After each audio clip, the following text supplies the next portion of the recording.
Hey folks, DC here, DC's Gadgets. Today is September the 1st, 2019. It's amazing. It's already September the 1st. I can't believe how fast the year is going by. A lot going on.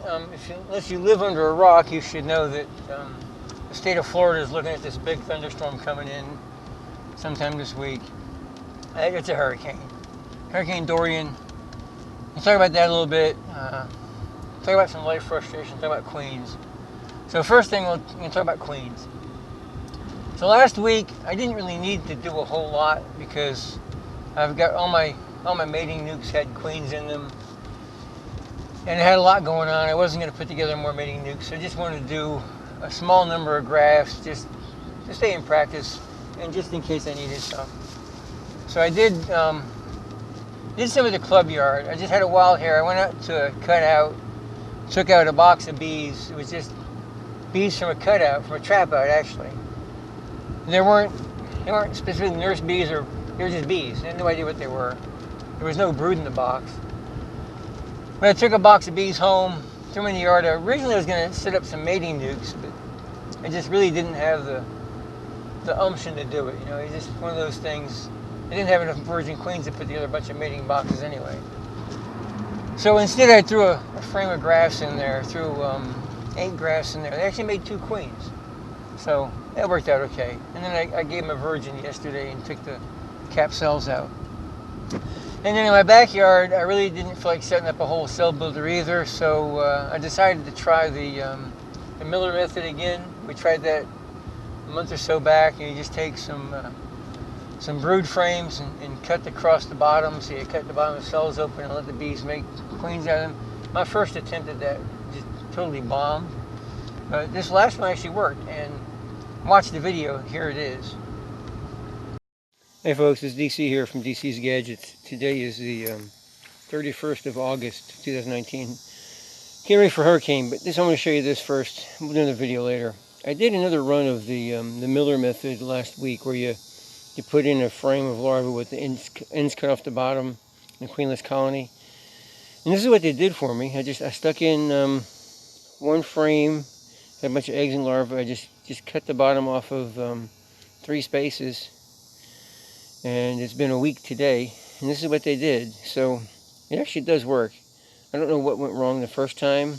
Maybe they just weren't queenless long enough. So what I'm going to do now, and I'll have to pause and come back to it because I can't do it with one hand.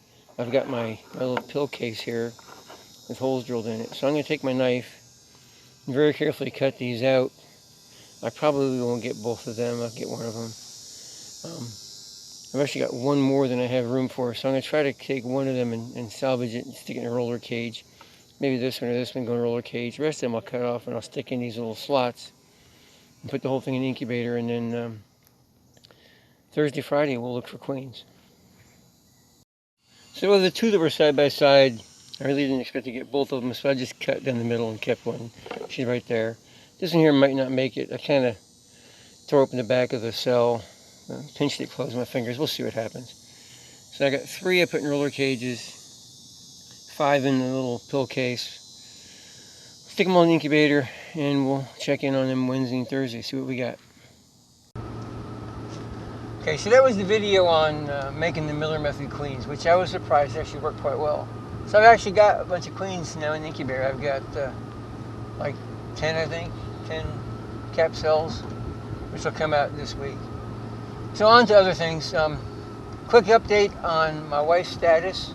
2 weeks ago today is when she was rear-ended, and if you get a chance, go look at the video on that one. I got a video after the fact of the car, the status of the car, and the amount of damage. Initially, she walked away from it, so we figured, she's doing pretty good. Reality is she's not. She's got a lot of injuries that you don't see on the outside. Her back hurts constantly, her shoulders hurt, her leg hurts. She's really not doing well at all.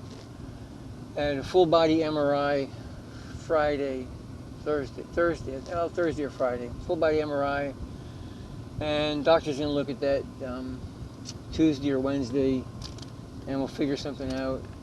The insurance company from the woman that hit her tried to make a settlement on the car. Of course, they're trying to give me book value on the car, which is about half what the car is actually worth, which really sucks. I can't replace the car for what they want to give me, and with Vicki being out of work, I don't have the capital to replace the car anyway, so we're kind of stuck. They gave me a rental car which has to be turned in tomorrow. Hello, now I'm stuck behind somebody who's sleeping at the wheel at a red light that's actually green. Now it's red again, so I get stuck. She's going through the red, but I get stuck. Anyway, frustrations of life, right? So Vicki's out of work for probably, I figure, at least another month, because she's just not doing well, and I got to figure out what the cause of all the problems is, and medication is only going to do so much. You got to get fixed. On to other things. Hurricane. So kind of been a roller coaster ride here for the whole state, especially for us in this area. I live in Palm Bay. I'm not on the coast. I'm inland a little bit, but close enough to where anything hits the East Coast, it hits us. And that's one of the things I've been talking about for the last year or so, that when I retire, I'm going inland and north, probably like up into the Panhandle, right at the Georgia border maybe. Because I'm tired. Every year I got to put shutters up on the windows at least once. And I always got to sit through a little bit of anxiety that how high is it going to hit. My threshold for weathering out a storm here is like 85 miles an hour. My house will handle it. The trees behind my house are my biggest concern. They probably wouldn't handle it. Anything over 85, I'm bugging out. So as it looks right now, if the track continues where it's going, we'll probably hit like 75. And that's not a big problem. Of course, it could change. It changes and comes back in again. But when it first started, they said that this thing wasn't going to turn into a hurricane. It had like real low potential. It was going to be a tropical depression, blah, blah, blah. Everybody didn't care. And then they changed it. Well, it could turn into a tropical storm and some storm force winds. And so, well, maybe it could become a Category 1 hurricane. And then like last Tuesday or Wednesday, it's like, oh yeah, it's going to be a Category 1 hurricane. It's going to come straight into the coast. And the first tracks I saw was like less than a mile from my house was the direct line of this thing.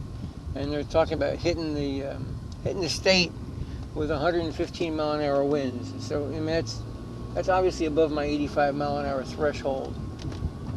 So talked to my wife, talked to her mom. Her mom lives like 1 mile from me. Talked to my two sons. Like, we don't have to make a decision now because it's not going to hit us till Sunday. But let's plan on a Saturday afternoon. If this thing is still making a beeline for our neighborhood, let's lock up our homes and go South Carolina. My wife's got some family that lives up in South Carolina. So that was kind of our game plan. But then it's like every 5 hours, this stupid thing, it changes. So like Wednesday evening, it's coming straight for Palm Bay. Then I get up Thursday, and it's going like 50 miles north of Palm Bay. It's like, well, when it goes 50 miles north, we're back in the 85, 90 mile an hour range. It's like it's at the threshold. I might leave, might not leave. It depends on what happens. Then later on, it's like coming right back into Palm Bay. Then it's going to come in down south of Palm Bay, like Vero Beach is like 60 miles south of us. And now we're on the northeast side of this thing, which is the worst side to be on. So now we're into this 130 mile an hour because it's not going to be a Category 1 or 2. It's like a Category 3 or 4.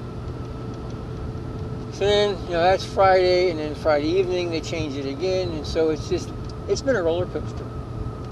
But it's also been funny because I'm watching the insanity and the stupidity of people at the same time.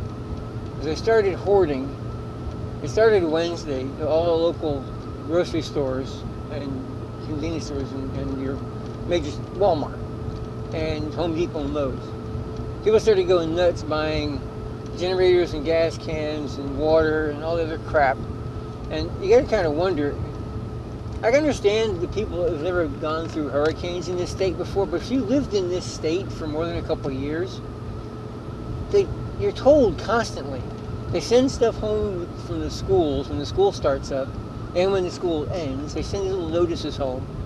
And if you watch any local TV, they tell you that from the 1st of June until like right before Thanksgiving, we live in a zone with the potential for hurricanes, and you should always have like 10 gallons of clean, fresh water, and batteries for your flashlights, and maybe a couple gallons of gas, and check all your stuff. Make sure everything works.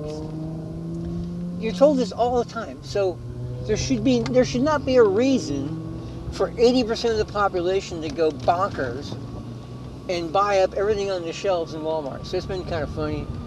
The sad thing is that if this turns into nothing, which it's got the potential now to just be a big thunderstorm, next week or the week after, a lot of these idiots are going to take stuff back to Walmart and want to get a refund, which I don't think they should do it, but I understand it's a business thing. You do what you got to do for your business.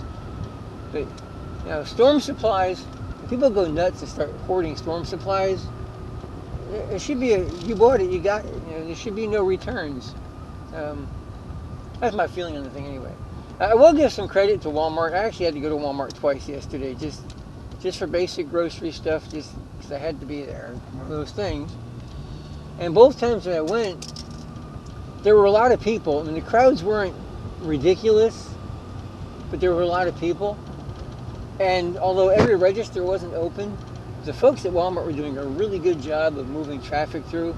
I was actually in 2 different stores, and both times I was there, I saw 2 in one store and 3 in another store. They got the person standing there with a little handheld scanner, and they're standing at the front by the cash registers. And as people are walking by with their baskets, their groceries, it's like asking, are you ready to check out? And if they're going to check out with a credit card, they do it right there in the basket. Just scan it with the handheld scanner and just run them out the door. So I'll give them credit for that because they did a really good job of moving people out of the store. I kind of feel sorry for some of the people who work there because they're dealing with stupidity on a regular basis and people getting angry and just outright ridiculousness. So anyway, that's what's going on this week. I spent all day yesterday, or pretty much all day yesterday, putting straps and anchors in the ground for all my beehives, just in case. I mean, we've still got a couple more months left of the storm season, so we can still get hit again. And like I said, this thing could still take a turn into inland, and there's still that potential that my home could be in the middle of a 120-mile-an-hour wind, in which case I'll leave and my bees will stay behind. Hopefully they weather it okay. So that's where we're at. Today's Sunday. They don't expect us to get any kind of really major weather until late tomorrow night, and the heaviest winds won't hit us until actually Wednesday, which is really ridiculous. Another thing I'm kind of irritated at, it's I can't really put the words. It's one of the reasons why I get more and more turned off on organized religion. It's the people I've heard, they're talking about how they're moving this storm through prayer. It's like, okay, maybe, but I gotta wonder. This storm now is churning at 150-mile-an-hour rotation, and its forward movement is 8 miles per hour ground speed, and it's right on top of the Bahama Islands. So you're telling me that the prayers of people here in Florida are keeping the storm away, so nobody in the Bahamas is praying, or nobody in the Bahamas is worthy of God's grace, or they're all evil people? I mean, what are you saying here? So I don't buy into that, okay? I really feel sorry for the folks living in the Bahamas. You're getting hammered with a storm that nobody should have to deal with that. And at the same time, the pragmatist in me says, if you live in a spot that every year gets hit with a hurricane, do whatever you can to move. It may look like paradise for 8 months out of the year, but there's another 4 months of the year it could turn into hell. And maybe it's not possible to move, and I sympathize with that, but if it's possible to move and you choose to stay there, I have a whole lot of sympathy for you, Build your house on solid ground. It's a biblical thing, but it's practical. Put your house someplace that's not so beautiful. That's why I'm moving, okay? We moved here because family lived here. Found out after the fact that this is Hurricane Central. So when I retire, I'm moving. I'm going someplace that's not quite Hurricane Central. That's all for today.